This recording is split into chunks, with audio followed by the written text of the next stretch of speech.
Conquistamos mais em 6 meses do que quase qualquer governo conseguiria em 8 anos, e ainda teremos mais 6 meses muito bons pela frente. Vamos ter mais 6, e mais 6, e mais 6, então vamos continuar seguindo em frente. Em 6 meses, o presidente Trump conseguiu fazer com que instituições se curvassem à sua vontade, seja o Congresso, os tribunais, escritórios de advocacia, universidades e empresas de mídia, muitas vezes com ameaças que forçam a obediência até mesmo de alguns de seus críticos mais ferrenhos. Mas o que o público americano pensa sobre o uso sem precedentes do poder executivo pelo presidente? Uma nova pesquisa da CNN, divulgada agora pela primeira vez, traz um novo sinal de alerta para Trump em sua principal pauta, a imigração. Apenas 42% dos americanos agora aprovam a forma como ele está lidando com a imigração, com somente 40% aprovando especificamente suas políticas de deportação. Quando se trata de deportações, 55% acham que Trump foi longe demais, e esse número aumentou consideravelmente, 10 pontos desde fevereiro. Meu painel está de volta. Então, só para aprofundar um pouco mais nesses números sobre imigração que estão saindo agora, a visão, se você analisar questão por questão sobre imigração, é como o público americano se sente. O que eles acham de aumentar o orçamento do ICE em bilhões de dólares? Apenas 31% apoiam essa ideia. Na verdade, esse é o ponto mais alto. Se olharmos para o fim do direito à cidadania por nascimento, construção de novos centros de detenção, prender imigrantes indocumentados sem antecedentes criminais, menos de 30% apoiam em todas essas categorias. E quanto às políticas de imigração dele de forma geral, elas estão tornando os Estados Unidos mais seguros? 53% do país diz que não, não estão. E o último ponto aqui é se o governo federal está seguindo cuidadosamente a lei nas deportações. A resposta, de forma esmagadora, é não. 58% dizem que não, e isso é cerca de um pouco mais alto do que era em abril. Priscila, você cobre imigração. Qual é a sua reação a isso? Então, algumas coisas. Quando o presidente assumiu o cargo, havia uma frustração profunda entre republicanos e democratas sobre a forma como a imigração vinha sendo tratada pelo governo Biden. Então havia um desejo, sinceramente, de que o presidente agisse rapidamente em relação à imigração. E a equipe dele vinha se preparando para isso nos últimos 4 anos. Mas a pergunta sempre foi: como ele vai fazer isso? E como isso repercute junto ao público americano? Então, na verdade, eu acho que o dado mais revelador de todos esses números é aquele que está dividido entre fevereiro, abril e agora, porque aconteceram coisas importantes nesses meses intermediários. Por exemplo, em março, ele invocou aquela ampla autoridade de tempos de guerra. Isso levou a que imigrantes venezuelanos fossem enviados para a prisão em El Salvador, incluindo Abril Garcia, cidadão salvadorenho. Ele fazia parte desse grupo. Houve uma ação pública intensa quando ele fez isso, inclusive de alguns de seus próprios apoiadores, como Joe Rogan em seu podcast, porque surgiram relatos sobre quem exatamente compõe aquele grupo de pessoas que, no final das contas, não era formado só por pessoas com antecedentes criminais. Depois disso, em abril, você vê a deportação para um terceiro país. Então, em maio, houve toda aquela disputa judicial sobre enviar pessoas para o Sudão do Sul e para outros países distantes. Então, tudo isso para dizer que, ao olhar para esses números de como a desaprovação começa a aumentar, você deve observar os momentos que aconteceram entre esses meses, quando as pessoas começaram a questionar o que exatamente está acontecendo aqui. E essas pessoas que estão sendo deportadas são realmente criminosos? E o que a nossa apuração mostrou é que apenas uma pequena fração tem condenações criminais. A maioria costuma ser composta por pessoas assim, sem condenações ou com acusações ainda pendentes. E às vezes essas são infrações de trânsito ou violações de imigração. Então, a grande questão para os próximos 6 meses, como o próprio presidente colocou, é quem exatamente eles estão mirando e como exatamente eles estão fazendo isso. E agora, com muito dinheiro em jogo, isso vai acontecer muito mais rápido. Isso vai turbinar as operações deles. Conversei com o czar da fronteira da Casa Branca, Tom Woman, sobre isso. E isso pode ficar complicado se eles não fizerem direito. E o que esses números mostram é que o público está prestando atenção. E talvez isso possa piorar ainda mais. Mas, sabe, é interessante. Sim, esses números estão indo na direção errada para o presidente. Está claro que o americano médio acha que as políticas de imigração dele estão indo longe demais. Agora ele está em desvantagem. Os principais pontos de controvérsia giram em torno dessas ações rigorosas de fiscalização, envolvendo residentes que, de outra forma, são cumpridores da lei, e por aí vai. Mas, e eu não sei se você tem as crosstabs aí à mão. Esses números gerais são diferentes das divisões entre democratas, independentes e republicanos. E ainda há uma maioria de republicanos que realmente apoia as ações dele em relação à imigração. Mesmo entre esses republicanos, há muitos que, e ouvimos isso repetidamente em grupos focais. Muita gente que votou no presidente Trump e boa republicana diz, eu não sei sobre deportar, sabe, tipo, trabalhadores de bar, o jardineiro ali da rua. Mas, dito isso, no início do segmento, você estava falando sobre como ele exerceu tanto poder. E isso nos leva à questão do gerrymandering, de como os distritos da Câmara são desenhados e do poder da base. Se o presidente Trump estivesse concorrendo à reeleição para um terceiro mandato, esses números seriam realmente problemáticos.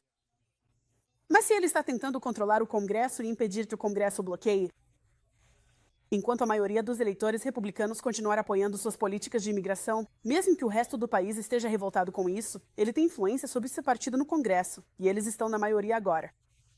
Aos 6 meses, ele está em baixa, não só na imigração, tema forte de campanha. A economia também era.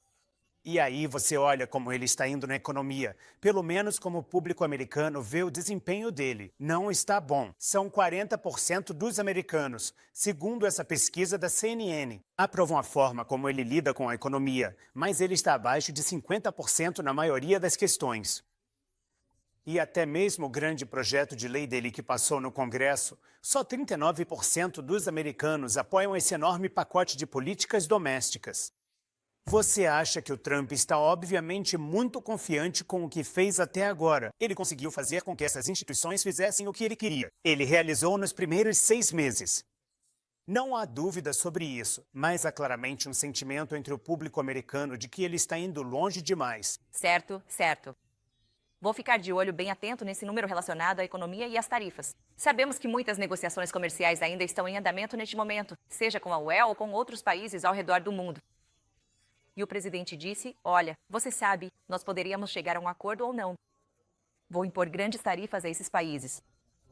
Mas sabemos que tarifas podem ser muito desestabilizadoras. Sabemos que é efetivamente um imposto de importação dos Estados Unidos. Consumidores. Sabemos que muitos republicanos geralmente não gostam de tarifas. Então, se ele realmente for, se essas negociações não derem certo, se ele realmente for adiante e impor tarifas punitivas em países com os quais ele não chegar a um acordo, será realmente interessante observar como essa economia se moverá. Sim. E então você olha para os números históricos dele em comparação com outros presidentes na mesma época da presidência. O presidente Trump agora tem 42%. Isso está abaixo de todos os outros presidentes, exceto Donald Trump, em 2017. Sim, ele está realmente popular comparado a 2017. Sabe, eu escuto. Outro dia fizemos uma matéria. O Punjab News fez uma matéria. Eles vão tentar colocar projetos de lei sobre imigração para votação no Congresso. Os republicanos da Câmara vão fazer isso. Isso não vai passar no Congresso. Mas isso volta ao ponto da Margaret. Ainda assim, a base se sente bem com isso. Eu acho que isso é uma grande questão. Porque se os americanos sentem que economicamente não estou melhor financeiramente do que antes? E eu vejo olhos mascarados no centro da cidade, tirando pessoas das ruas. Como isso está me ajudando? E estamos gastando dezenas de bilhões de dólares nisso. E acho que isso é um grande problema para eles aqui. Sabe, estamos vendo. Outro dia mesmo, um juiz federal impediu que 50 mil haitianos fossem expulsos do país na Flórida. 000 haitianos enviados da Flórida. Estamos falando de números enormes aqui. Mas antes, aqui vai a minha opinião. Você já viu a enxurrada de imagens assustadoras? Agentes de imigração levando pais embora na frente dos filhos, policiais mascarados invadindo bairros, homens detidos em centros remotos. Mas aqui está o fato surpreendente por trás desse caos. Donald Trump deportou menos pessoas por mês do que Barack Obama. e apenas um pouco mais do que Joe Biden durante um período semelhante no ano passado, de acordo com dados do ICE obtidos pela NBC News.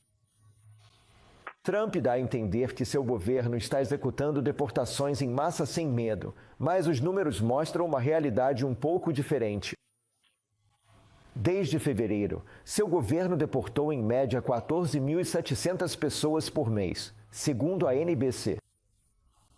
Isso está muito abaixo do pico de Obama em 2013, quando ele deportou 36 mil por mês, e nem chega perto da meta anunciada pelo governo de deportar 1 milhão de pessoas em um ano. A rede de deportação de Trump é menos eficaz do que a de seus antecessores porque é caótica, teatral e desconectada dos sistemas que realmente funcionam.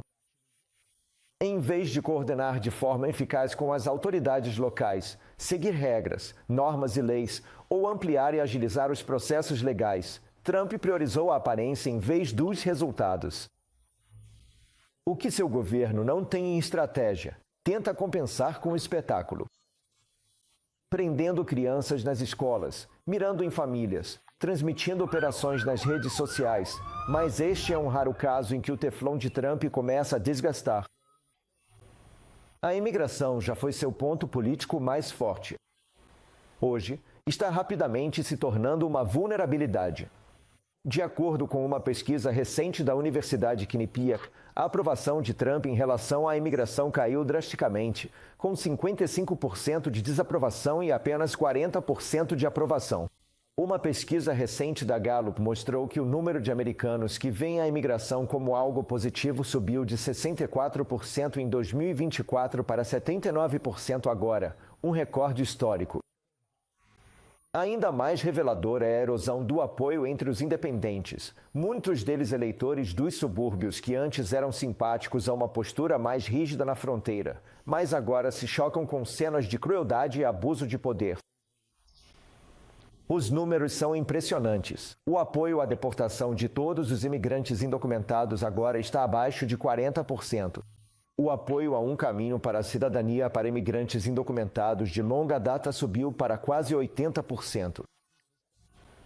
A maioria dos americanos, incluindo muitos republicanos, apoia um caminho para a cidadania para os Dreamers. Resumindo, Trump conseguiu mover o país não para a direita em relação à imigração, mas para o centro e até para a centro-esquerda. O público, ao que parece, está se rebelando contra o extremismo em ambas as direções.